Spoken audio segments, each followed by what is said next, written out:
Good morning student, कैसे हैं आप लोग। मैं आपका social science teachers Anil sir. आज हम स्टार्ट करेंगे एक न्यू चैप्टर जिसका नाम है water resources, chapter number 3 geography का। ठीक है, ये बहुत ही इंपॉर्टेंट और बहुत ही सरल चैप्टर है, बहुत ही अच्छा चैप्टर, बहुत ही इंटरेस्टिंग चैप्टर है। आप लोग अच्छे ध्यान से पढ़िएगा। ठीक है, ये क्लास 10th का ज्योग्राफी का है चैप्टर 3 और ये पार्ट 1 है। चलिए अब हम स्टार्ट करते हैं। रिसोर्सेज तो आपने पढ़ा होगा, रिसोर्सेज एंड डेवलपमेंट में आपने रिसोर्सेज पढ़ा होगा। मीनिंग क्या होती है रिसोर्सेज की? ऐसी चीज़ जो हमारी चीज़ों को सेटिस्फाई कर दे।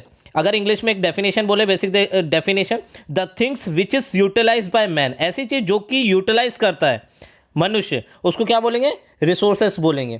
ठीक है, the things which is utilize by man, that is resources. और वाटर भी एक रिसोर्सेस है और बहुत ही इंपॉर्टेंट है वाटर। ठीक है, तो चलिए देखते हैं, आगे देखते हैं, मीनिंग देख लेते हैं वाटर रिसोर्सेस होता क्या है। आर दो sources are those sources which we currently using satisfy human need। यानी वाटर रिसोर्सेज के अगर पर्टिकुलर डेफिनेशन बोला जाए, are those sources which we are currently using to satisfy human need, यानी ऐसे सोर्सेज जो हम आज करेंटली यूज़ कर रहे हैं। और क्यों यूज़ कर रहे हैं? जो ह्यूमन बींग की जो नीड्स है उसको पूरा करने के लिए। ठीक है, we are not able to use today. और कुछ ऐसी भी चीज़ें जो आज हम यूज़ नहीं कर रहे हैं, पर आने वाले जो भविष्य कमिंग ईयर में हम उसको यूज़ करेंगे। और किसके ज़रिए यूज़ करेंगे? टेक्नोलॉजी के से यूज़ करेंगे जब टेक्नोलॉजी एडवांस हो जाएगी। तो फिर से देखते हैं, तो क्या होता है वाटर रिसोर्सेस? एक ऐसे सोर्सेस जो करेंटली यूजिंग कर रहे हैं, किसकी सेटिस्फाई को पूरा करने के लिए? ह्यूमन बींग की सेटिस्फाई और नीड्स को पूरा करने के लिए। हम और कुछ ऐसे भी हैं जो कि today not able to use, but हम उसको कहाँ यूज़ करेंगे? कमिंग ईयर में, जब टेक्नोलॉजी क्या हो जाएगी? एडवांस हो जाएगी। जैसे कि एग्जांपल के तौर पे बात करा, रिवर हो गए, ओशंस हो गए, रेन वाटर हो गया, ग्राउंड वाटर।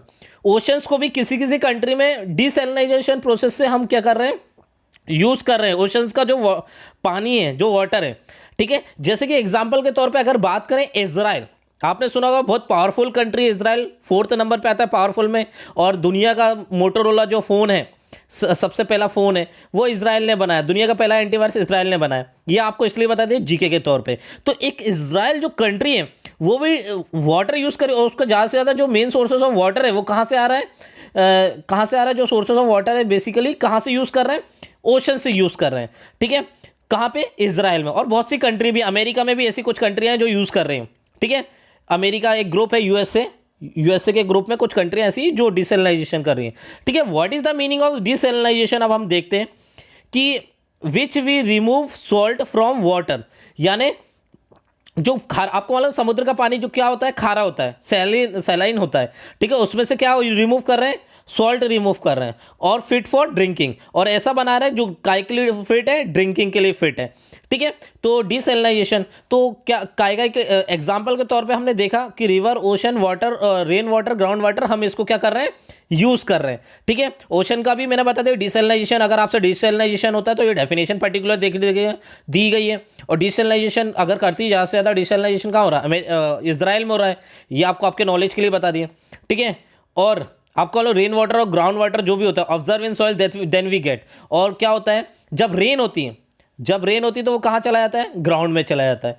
तो वो क्या होता है? सॉइल में बैठ जाता है, नीचे ज़मीन में चला जाता है। तो वो आज हम यूज़ कर रहे हैं ट्यूबवेल्स और वेल्स के ज़रिए। चलिए, यहाँ तक समझ में आया। तो हमने क्या काय की बात कर ली, वाटर रिसोर्सेज की डेफिनेशन कर ली, रिसोर्सेज बता दिया कि यूटिलाइज करते हैं हम। ठीक है, और ये हो गया हमारा एग्जाम्पल हो गया। अब आगे देखते हैं। ठीक है बेटा, अगर आपको वीडियो बहुत फास्ट लगे या कुछ ऐसा लग रहा है जल्दी जल्दी बता रहे हैं, तो आप यूट्यूब सेटिंग पे जाकर इसको स्पीड कम या ज़्यादा कर सकते हैं। चलिए आगे देखते हैं। 3/4 of the earth surface is covered with water. अगर बात करें जो 3/4 ऑफ द अर्थ सरफेस है, जो हमारा 3/4 जो भाग है, वो कवर्ड किसने करा है? Covered with water. यानी हमारे जो अर्थ पे 3/4 जो भाग है वो किससे कवर्ड है? पानी से कवर्ड है। ठीक है, तो ये पूरा एक रिपोर्ट आई थी, UN United nation world water development ने एक रिपोर्ट बनाई थी 2003 में। ये रिपोर्ट आई थी, उसमें ये बताया गया था कि जो धरती है, अब आप एनसीईआरटी बुक में देखेंगे तो उस पर पॉइंट में दिया होगा, मैंने पॉइंट को एक अप्रॉक्स वैल्यू बना दी गई है। ठीक है, और इसको और क्लासीफाई कर दिए गए हैं। तो आप ज़्यादा उलझे नहीं, आप नॉर्मल नॉर्मल पढ़ें, ज़्यादा नीचे मैंने इसलिए दे दिए ताकि आप लोग को और पता चले 100% में से और परसेंट कितना निकल जाए, 100% में और परसेंट कितना मिले, तो ये बना दिया है। अब तो नॉर्मली देखिएगा ये ओशनिक वाटर क्या है, ग्राउंड वाटर क्या है, ठीक है। ज़्यादा अगर डीपली जाएंगे तो आपको और खुद कन्फ्यूज हो जाएंगे, ठीक है। तो यहाँ पे देखते हैं ओशनिक जो ओशंस जो वाटर है, जो ओशनिक वाटर है कितना, समुद्र का पानी कितना है 97% है। और अगर बात करें फ्रेश वाटर कितना है 3% है। एज पीने योग्य नहीं है, फ्रेश है, उसको बनाया जाता पीने योग्य, ठीक है। तो अब फ्रेश वाटर में कौन कौन सा आ जाएगा, आइस शीट आ गया, ग्लेशियर आ गया, ठीक है, और ग्राउंड वाटर आ गया। तो आइस शीट और ग्लेशियर कितना है 70%, ग्राउंड वाटर कितना है 20%, ठीक है। और जिसमें से एक्सेसिबल जो फ्रेश वाटर जो सीधे एक्सेस कर सकते हैं वो कितना है 1%।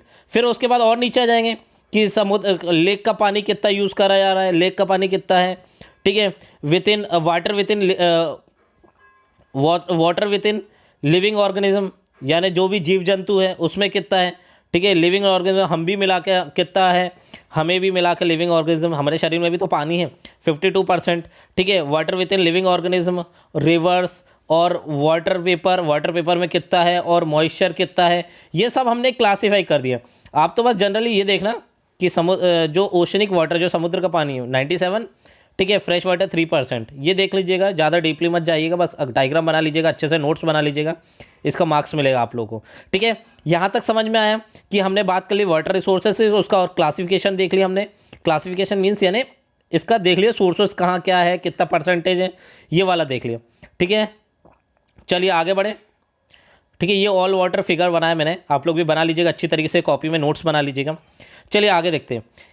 India receive nearly 4% of good global precipitation. Global मतलब क्या होता है, वर्ल्ड लेवल में, यानी अगर बात करें इंडिया की, सिर्फ इंडिया की बात करें तो कितना है 4% है ग्लोबल प्रेसिपिटेशन, यानी वर्ल्ड लेवल में जितनी भी बरसात होती है, प्रेसिपिटेशन मतलब होता है in the form of rain, hello हो गया, ठीक है ना। तो जो भी पानी के फॉर्म में हो वो प्रेसिपिटेशन कहलाता है, जैसे रेनफॉल और हेल हो गए, ठीक है, स्नोफॉल हो गए, ये सारी चीज़ हो गई।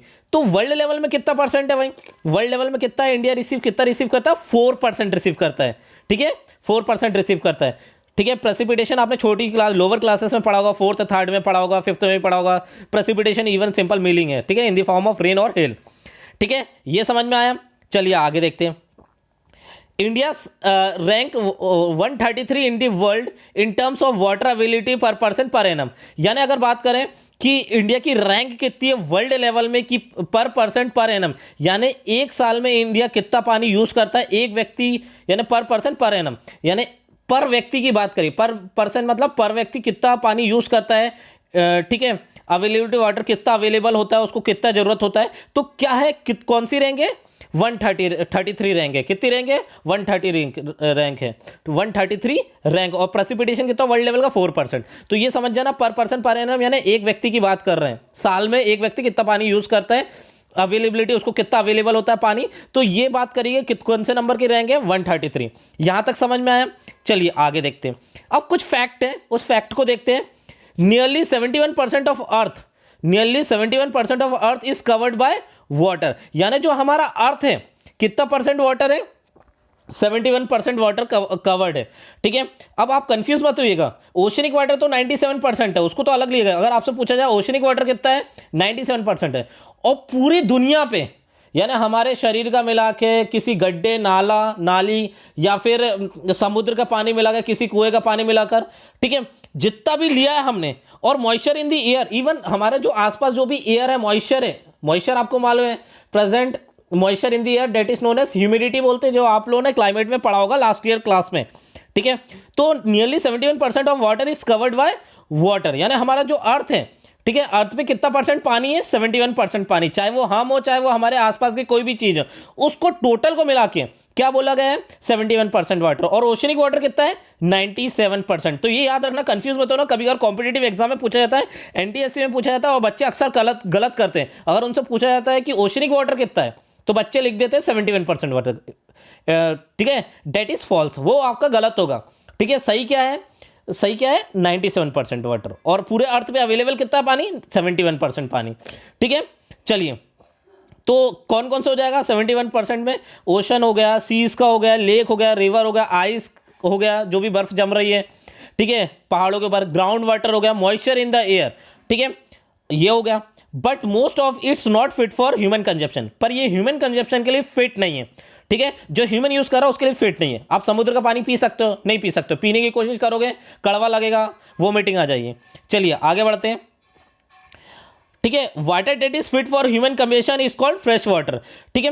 वाटर जो ह्यूमन कंजप्शन के लिए फिट है उसको क्या बोलेंगे? Fresh water. और जो कि बहुत ही लिमिटेड है, बहुत ही कम है, एक 1% अगर वाटर भी कहा गया होगा तो उसमें भी कमियां होगी कुछ ना कुछ, ठीक है ना, या फिर आइस के फॉर्म में होगा या कहीं ना कुछ होगा।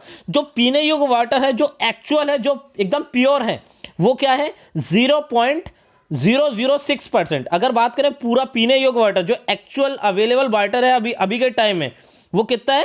0.006%। कितना है? 0.006% of the water on the earth is actually available है for use. That is why it's important for conserve water. इसलिए हमें क्या करना है? कंजर्व करना है, क्योंकि 0.006% है एक्चुअल अवेलेबल वाटर यूज। जैसे कि अगर आप धरती को निचोड़ें, ठीक है ना, उसमें से कितना पानी निकल रहा है पीने योग्य, यानी फ्रेश वाटर की बात कर रहे हैं, ठीक है, कितना कर रहे हैं जो पी सकते हैं? 0.006%। और अपना मुंह लगा दीजिए नीचे, ठीक है ना, तो वो पूरा पीने योग्य पानी जा रहा है। तो ये एक बताया गया है और ये डायग्राम भी बनाया गया है, मैंने डायग्राम बनाया बहुत अच्छे से, आप देखिएगा, ठीक है। ये क्या है? एक बंदा है, ठीक है, वैसे धरती को कोई निचोड़ नहीं सकता, मैंने एक बताया गया है कि अर्थ है, अर्थ को निचोड़ दिया, नीचे ये पानी निकल रहा है, ये पानी आ रहा है, ठीक है, तो फ्रेश वाटर इतना है। चलिए आगे देखते हैं, यहां तक समझ में आया? तो इसलिए हमें पानी को कंजर्व करना है, वाटर को कंजर्व करना है, ठीक है। अब वाटर स्कैरसिटी क्या होती है और इट्स कॉसेस क्या होते हैं? चलिए वाटर स्कैरसिटी और इट्स कॉसेस मीनिंग देखते हैं। इनसफिशिएंट या शॉर्टनेस ऑफ सप्लाई, यानी स्कैरसिटी मतलब होता है कमी, स्कैरसिटी मतलब क्या होता है? कमी होती है। वाटर स्कैरसिटी और उसके कारण क्या क्या है, ठीक है, इनसफिशिएंट या शॉर्टनेस ऑफ सप्लाई, ठीक है। तो हम इसको डिफाइन भी कर लेते हैं स्कैरसिटी का, lack of sufficient available water resource to meet water needs within a year, यानी पानी की कमी जो पूरा ना कर पाए, किसकी? ह्यूमन नीड्स को पूरा नहीं कर पा रहा एक पर्टिकुलर रीजन में, ठीक है, तो वो क्या कहलाएगा? वाटर स्कैरसिटी कहलाएगा, ठीक है। लैक मतलब क्या होता है? कमी। Lack of sufficient available water resources to meet water needs within a region, तो पानी की कमी, ठीक है, किसी पर्टिकुलर रीजन में, वो वाटर स्कैरसिटी कहलाता है। गर्मियों के टाइम में जनरली होता है, बहुत से ऐसे रीजन होते हैं कि वहां पर क्या है? स्कैरसिटी, साल भर तो पानी, पर गर्मियां आती हैं पानी खत्म, ठीक है। चलिए आगे देखते हैं, यहां तक समझ में आया? ठीक है, और सिंपल वे में बोल दिया shortage of water. Water scarcity क्या होता है? शॉर्टेज ऑफ वाटर, ठीक है। वाटर स्कैरसिटी को हम तो दो टाइप में पढ़ेंगे, ठीक है, इसके और भी क्लासिफिकेशन, पर इसको मेनली बेसिकली दो टाइप में पढ़ेंगे, फिजिकल स्कैरसिटी और economic scarcity. Water scarcity are of two type, physical और इकोनॉमिक स्कैरसिटी, ठीक है। फिजिकल स्कैरसिटी मतलब क्या होता है? फिजिकली जो एक्सिस्ट करता है किसी जगह में, ठीक है, तो फिजिकल स्कैरसिटी के बारे में पढ़ेंगे। फिजिकल वाटर स्कैरसिटी एक ऐसी situation where water is not abundant enough to meet all demand, यानी वाटर इतना ना हो कि पूरी डिमांड को पूरा कर पाए, ठीक है ना। कि वाटर स्कैरसिटी क्या होती है? एक ऐसी सिचुएशन, फिजिकल वाटर स्कैरसिटी क्या होती है? ऐसी situation when water is not abundant enough to meet all the demands, यानी पूरी डिमांड को पूरा नहीं कर सकता, ठीक है, इतना पूरी डिमांड को पूरा नहीं कर पा रहे। such as those required by an ecosystem, ठीक है। और क्या है? जो इकोसिस्टम में जो रिक्वायर्ड होनी चाहिए, इकोसिस्टम में तो हो रहा है, पर फंक्शनली इफेक्टिव इट्स ऑक्योर, यानी इसकी मीनिंग पूरी अच्छी, अगर सिंपल वे में बोला जाए कि पानी तो इतना है, पर क्या है? पानी इतना गिर रहा है, सब कुछ हो रहा है, पर बेसिकली वो क्या है? वहां जाके कुछ एरिया में क्या हो जाता है? कुछ एरिया में ओवर कमिटेड हो जाता है कि उस या तो इकोसिस्टम में नहीं हो पा रहा है, इकोसिस्टम में वो साइकिल नहीं बन पा रही है, आपको मालूम है एक साइकिल बनती है, एक एक्टिविटीज हो रही है, या फिर अगर पानी गिर भी रहा है, फिजिकल एनवायरनमेंट अगर पानी गिर भी रहा है, ठीक है, तो क्या हो रहा है?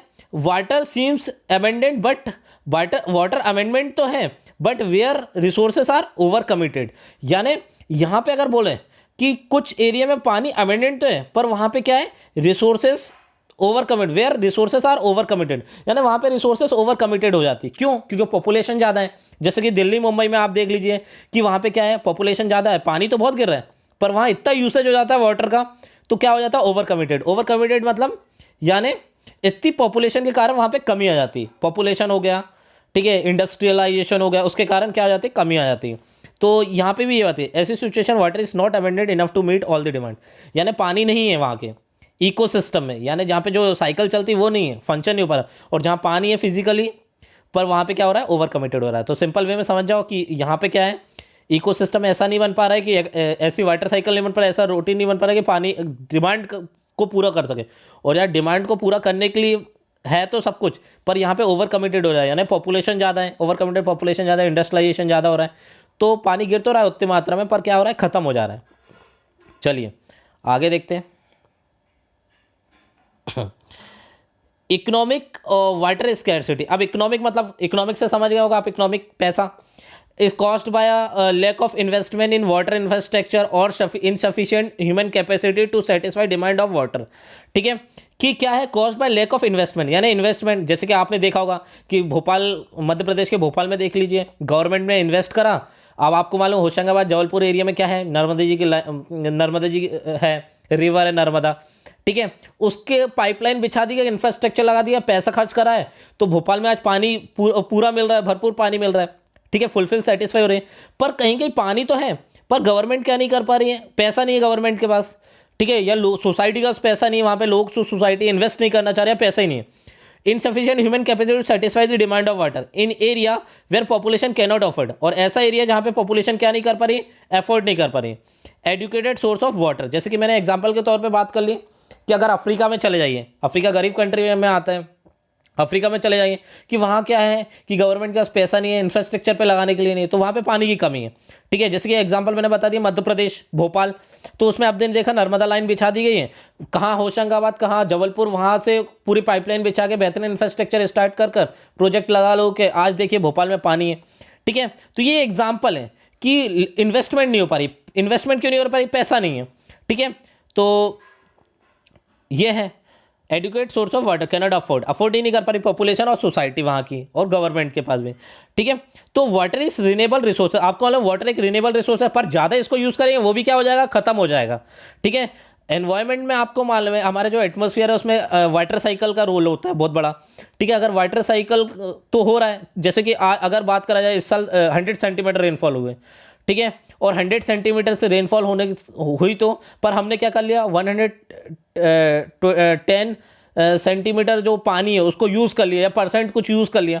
ठीक है, तो वो नेक्स्ट ईयर अगर कम हुआ तो फिर स्कैरसिटी आ जाएगी, यानी वाटर की रिन्यूएबल रिसोर्स है, पर अगर उसको रिन्यू होने का टाइम नहीं दिया तो ये भी खत्म हो जाएगा। ठीक है, fresh water is being renewed through the hydrological cycle, जो फ्रेश वाटर है वो रिन्यू होती है किसके थ्रू होती है, हाइड्रोलॉजिकल साइकिल। ठीक है, पर अगर ये भी फेल हो जाएगी, अगर हम ज़्यादा से ज़्यादा पानी को यूज़ करेंगे तो हाइड्रोलॉजिकल साइकिल भी क्या हो जाएगी, उतना नहीं कर पाएगी, इसलिए पानी को सेव करना जरूरी है। ठीक है, तो ये मैं आपको बता दिया। और हाइड्रोलॉजिकल साइकिल क्या बोलते हैं, water cycle, hydrological cycle also known as water cycle, जो आपने लोअर क्लासेस में क्लास 8 में ही पढ़ा होगा, क्लास 7 में ही पढ़ा होगा। ठीक है, और साइंस में भी स्पेशली पढ़ा होगा वाटर साइकिल का प्रोसेस। ठीक है, तो वाटर क्या है, रिन्यूएबल रिसोर्सेस है, रिन्यू होता है, पर अगर आप इसको रिन्यू नहीं करने दोगे तो ये खत्म हो जाएगा एक टाइम में। ठीक है, और ये किसके थ्रू होता है, हाइड्रोलॉजिकल साइकिल। हाइड्रोलॉजिकल साइकिल को क्या बोलते हैं, वाटर साइकिल भी बोलते हैं। ठीक है, hydrological cycle also known as water cycle. अब continuous movement of water on above and below surface of the water, जो होता है कंटिन्यूस मूवमेंट ऑफ वाटर होता है अबव और below surface of the water, यानी ऊपर नीचे अप डाउन होता है। आपको मालूम है कि आपने देखा होगा कि समर के टाइम में क्या होता है, इवापोरेशन होता है, कंडेंसेशन प्रोसेस होता है, उसके बाद कूलिंग प्रोसेस होता है, रेनफॉल होती है in the form of precipitation. ठीक है, ये चलता रहता है प्रोसेस। ठीक है, तो अर्थ पे चलिए आगे देखते हैं। सोर्सेज ऑफ फ्रेश वाटर, अगर बात करें आजकल टाइम में सोर्सेज ऑफ फ्रेश वाटर कहाँ से आते हैं, प्रेसिपिटेशन हो गया, सरफेस रन ऑफ मतलब बात करा रिवर हो गया, और एक ठीक है रिवर और लेक हो गया। ठीक है, और ग्राउंड वाटर। ठीक है, यहाँ से भी सोर्सेस आते हैं। ठीक है, जैसे कि आज बात करें प्यूरिफिकेशन प्रोसेस चल रहा है। ठीक है, तो रिवर का पानी यूज़ कर रहे हैं, घरों में आ रहा है, नर्मदा का एग्जाम्पल लिया। चलिए यहाँ तक क्लियर है सभी को। ठीक है, अगर आपको वीडियो बच्चों फास्ट लगे तो आप इसको सेटिंग पे जाके इसको स्लो कर लीजिएगा, और जहाँ पे भी अगर आपको डाउट लगे सर हमें यहाँ से समझ में नहीं आ रहा, कमेंट बॉक्स में प्लीज़ कमेंट करिएगा। ठीक है, और अच्छे से इसको पढ़िएगा, नोट्स बनाइएगा आप इसके। ठीक है, आपको PT 1 में बहुत काम आने वाले हैं आपके बच्चों। तो बेसिकली जनरली PT 1 में पूछा जाता है, और ये चैप्टर भले बोर्ड में इंक्लूडेड नहीं है, पर ये PT में आता है, पीरियोडिक टेस्ट में आता है, पर इसका मैप वर्क बोर्ड में आता है, तो मैप वर्क पे जरूर ध्यान दीजिएगा। ठीक है, वो भी मैं आपको करवाऊंगा नेक्स्ट क्लास में। ठीक है, चलिए average annual precipitation in India, अब अगर बात करें इंडिया में एनुअल प्रेसिपिटेशन कितनी होती है, कितनी होती है बेटा, 114 सेंटीमीटर रेनफॉल होती है। एनुअल प्रेसिपिटेशन कितनी होती है यहाँ पे इंडिया में, ठीक है, 114 सेंटीमीटर, यानी साल भर बरसात कितनी होती है पूरी ऑन एन एवरेज 114 सेंटीमीटर, ठीक है। और अगर बात करें, मैंने आपको बताया था कि वर्ल्ड लेवल पे कितनी होती है, मैंने आपको बताया था 4% होती है प्रेसिपिटेशन। कितना परसेंट होता है वर्ल्ड लेवल पे, ये मैं आपको पहले भी बताया था, 4% होती है। और इंडिया की रैंक कितनी है अगर बात करें पर पर्सन, 133। तो ये चीज़ें भूलना मत, ये जो रेशियो है ये याद रख लेना, क्योंकि बेसिकली आपको काम आएगा पेपर में लिखने के लिए, नॉलेज होना बहुत जरूरी है, तभी आप लिख पाएंगे, ठीक है। तो ये हुआ, तो average annual precipitation in India कितना हुआ, 114 centimetre. Some areas like Rajasthan and Ladakh, अगर हम देखें कुछ एरिया राजस्थान और लद्दाख की receiving less than 20 centimetre rainfall, तो बहुत कम होती है, ठीक है, लेस देन कितनी होती है, 20 सेंटीमीटर रेनफॉल। और ये क्यों होती है, जब आप चैप्टर पढ़ेंगे क्लाइमेट में चैप्टर आपको समझ में आ जाएगा कि क्यों कम रेनफॉल होती है। तो आप बस इतना याद रखिएगा कि राजस्थान और लद्दाख में कितनी होती है, लेस देन 20 सेंटीमीटर। और अगर ऑन एन एवरेज बोला जाए इंडिया की कितनी होती है, 114 सेंटीमीटर रेनफॉल, ठीक है। यहां तक समझ में आया, क्लियर है सभी को। चलिए आगे देखते हैं।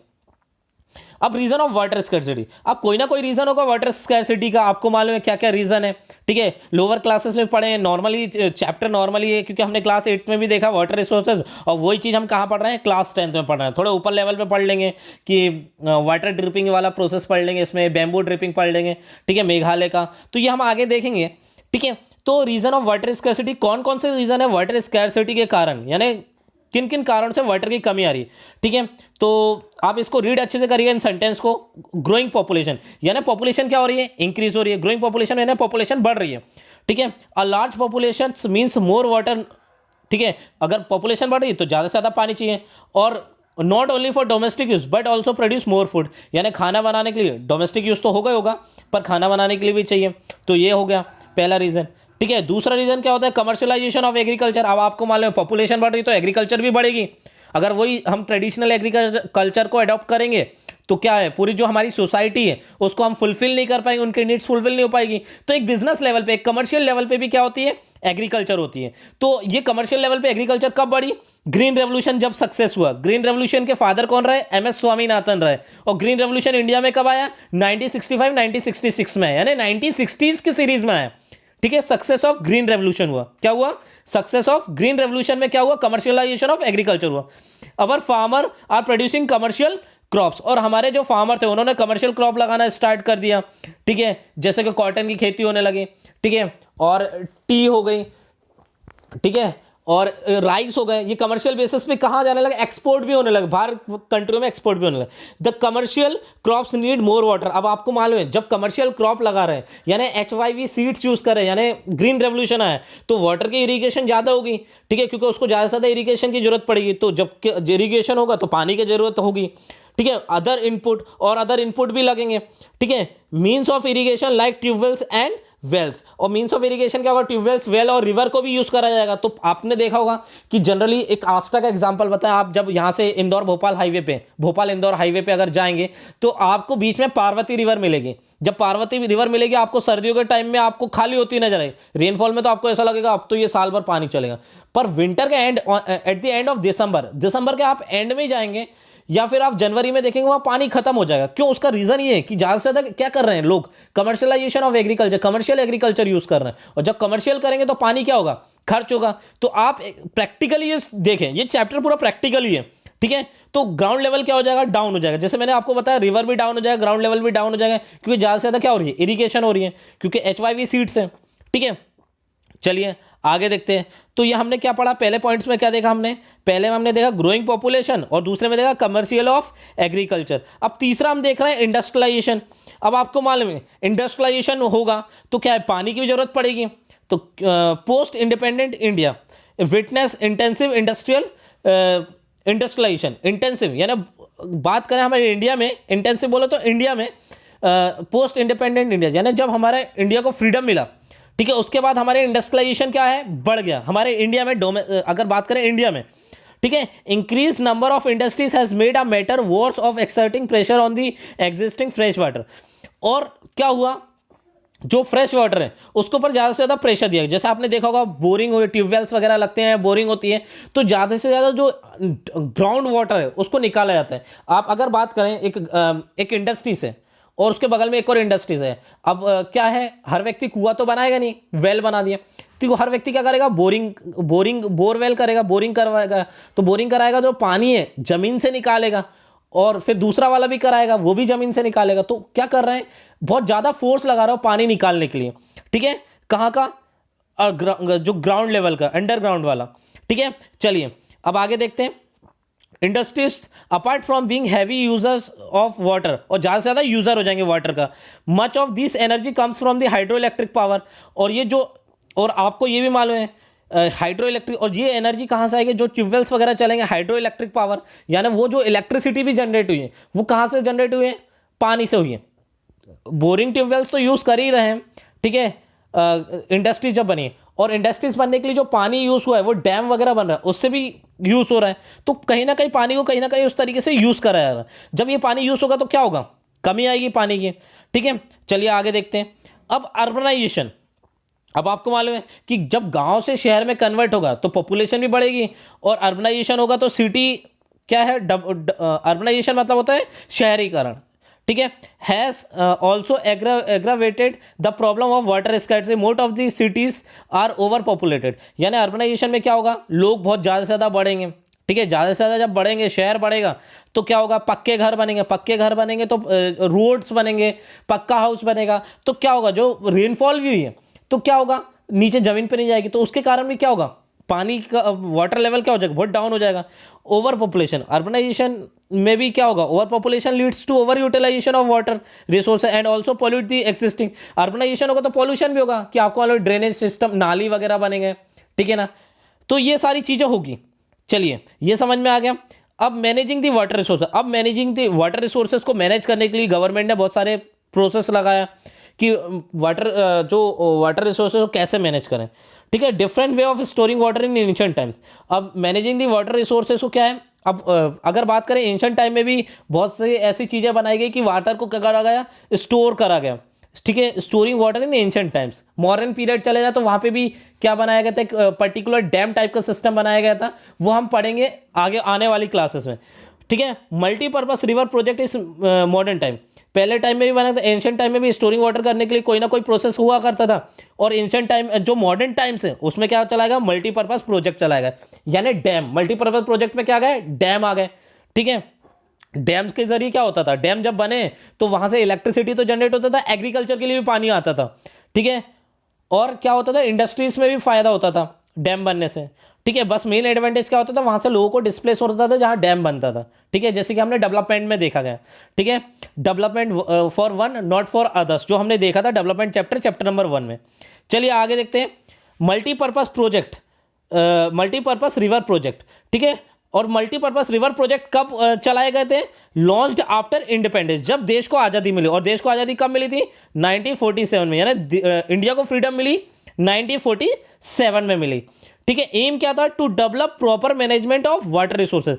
इसका मेन एम था कि जो प्रॉपर मैनेजमेंट वाटर रिसोर्सेज है, जो जल संसाधन है, उसको अच्छी तरीके से यूज करा जाए, प्रॉपर मैनेजमेंट बनाया जाए कि वाटर को कैसे मैनेज करा जाए और उससे क्या क्या यूज करा जाए, bye storing river water for many purpose. और जो रिवर का पानी है उसको स्टोर करके कहीं ना कहीं उसको यूज करा गया पर्पस के लिए, ठीक है। जैसे कि स्टोरिंग करके उसको क्या करा गया, हाइड्रो इलेक्ट्रिसिटी, यानी पानी से क्या जनरेट करना, इलेक्ट्रिसिटी जनरेट करना, और पानी से क्या करा गया, इरिगेशन भी करा गया, ठीक है। फ्लड कंट्रोल, यानी एक ऐसा बना दिएगा, कुछ ऐसी जगह बना दिएगा कि जो बाढ़ वगैरह नहीं आए, और ऐसी जगह भी बना दी गई फिश ब्रीडिंग हो, यानी फिश ब्रीड भी हो, ठीक है, ज़्यादा से ज़्यादा फिश की आबादी बढ़े, ठीक है।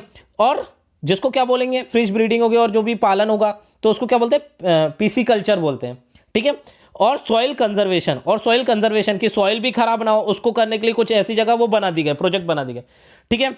जो हमारे मल्टीपर्पज जो प्रोजेक्ट थे उसको लॉन्च किसने करा था, उसका प्रोक्लेम, उसकी घोषणा किसने करी थी, अनाउंस करना। प्रोक्लेम मतलब क्या होता है, अनाउंस करना। तो फर्स्ट प्राइम मिनिस्टर, यानी first prime minister of India कौन थे बेटा, हमारे पंडित जवाहरलाल नेहरू। और अब एट प्रेजेंट टाइम में कौन है, मोदी जी, ठीक है, मोदी जी, अब की बार मोदी सरकार, ठीक है ना। प्रोक्लेम्ड करा गया मल्टीपर्पस रिवर प्रोजेक्ट। ठीक है, तो ये हो गया। तो आगे देखते हैं the temples of modern India. और इन्होंने जैसे कि कोई ना कोई अपना अनाउंस कर देता है कि जय जवान जय किसान जय विज्ञान। अटल बिहारी वाजपेयी ने भी अपने डायलॉग मार दिए, स्लोगन दिया था। ठीक है, एक राष्ट्र का एक नेता। ठीक है, किसने बोला था? एडोल्फ हिटलर ने बोल दिया था। तो ऐसे कहीं ना कहीं सबने अपने क्या डायलॉग और स्लोगन मार दिए। तो इन्होंने भी क्या है कि स्लोगन या डायलॉग दे दिया गया। मल्टीपर्पज प्रोजेक्ट को क्या बोल दिया गया? The temple of modern India. जो मल्टीपर्पज प्रोजेक्ट है वो क्या है? टेम्पल ऑफ मॉडर्न इंडिया, यानी जो मॉडर्न इंडिया है उसका क्या है? मंदिर है। ठीक है, चलिए आगे देखते हैं। यहां तक समझ में आया? चलिए अब इनिशिएट, इसमें क्या क्या लिया गया? जब मल्टीपर्पज प्रोजेक्ट बनाया गया, ठीक है ना, डैम बनाएगा, तो इसमें भी ये इनिशिएट लिया गया कि हमारे जो एग्रीकल्चर है उसको क्या करा जाए? डेवलप करा जाए। ठीक है, डेवलपमेंट ऑफ एग्रीकल्चर। और village economy with rapid industrialisation. Village की इकोनॉमी को कैसे बनाएंगे? जब वहां पे क्या बनेगा? इंडस्ट्रियलाइजेशन होगा, कि लोग खेती बाड़ी तो करेंगे, उसके साथ साथ क्या करेंगे? कुछ इंडस्ट्रीज में काम करेंगे। तो विलेज की गाँव की क्या है? इकोनॉमी बढ़ जाएगी। ठीक है, और आपको मालूम है कि इंडस्ट्रियलाइजेशन से इंडस्ट्रीज में जो रॉ मटेरियल यूज होता है वो कहाँ का होता है? एग्रीकल्चर का होता है। एग्रीकल्चर बेस्ड इंडस्ट्रीज होता है, एग्रा इंडस्ट्रीज होता है। ठीक है, तो एग्रीगेरियन इंडस्ट्रीज होती है, जो आप पढ़ोगे इंडस्ट्रीज के चैप्टर आने वाले समय में इंडस्ट्रीज के चैप्टर आएंगे। ठीक है, ग्रोथ ऑफ अर्बन इकोनॉमी। और इनिशिएट क्या करा गया कि डेवलपमेंट ऑफ एग्रीकल्चर हो, रैपिड इंडस्ट्रियलाइजेशन ऑफ विलेज की इकोनॉमी बढ़े, और ग्रोथ ऑफ अर्बन इकोनॉमी बढ़े। तो ये चैप्टर हमने पार्ट 1 में ये देखा कि रिसोर्सेस क्या होता है, वाटर रिसोर्सेस क्या होता है, और फिर हमने ये बात करें वाटर स्कैरसिटी क्या होती है।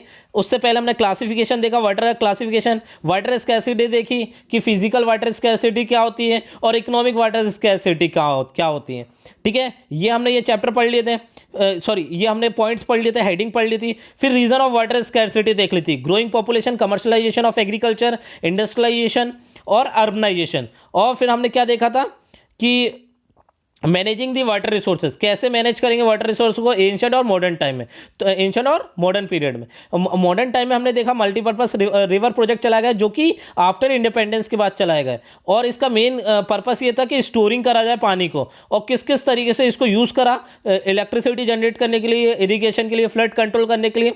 और नेहरू जी ने मल्टीपर्पज प्रोजेक्ट की क्या करी थी? अनाउंसमेंट करा था, प्रोक्लेम करा था। और उन्होंने डायलॉग भी दिए थे, स्लोगन भी दिए थे। उन्होंने कहा था कि मॉडर्न इंडिया के टेम्पल हैं क्या? Multipurpose project. और उन्होंने इसलिए, और जब मल्टीपर्पज प्रोजेक्ट बना तो उन्होंने इनिशिएट किसके ऊपर लिया?